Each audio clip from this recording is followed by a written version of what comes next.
Il était passionné notamment par la poésie. Qu'est-ce qu'on peut dire encore de lui? Qu'il était de toutes les luttes, que ce soit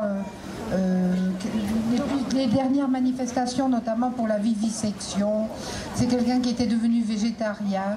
C'est un monsieur qui a traversé 900 km de désert sans boire, qui forçait l'admiration des scientifiques qui le côtoyaient.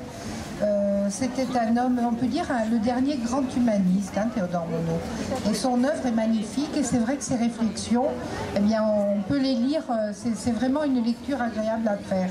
Est-ce que vous... Puis, il parle de tout, il peut parler de l'amour, de tout. Il a lu Zarathustra, il a tout lu, et puis là il parle de la drogue.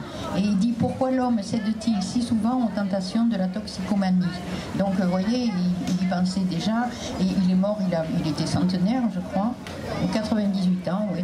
Pourquoi un homme sur 4, plus de 1 milliard d'hommes selon Jean-Louis Braun, 1968, est-il un consommateur de drogue, alcoolique chronique, 30 millions, mâcheur de cola, Bethel, etc., 300 millions, fumeur de chambre, 300 millions, drogué à l'opium et dérivés, plus de 400 millions. Et c'était en 1968, alors depuis ça a augmenté.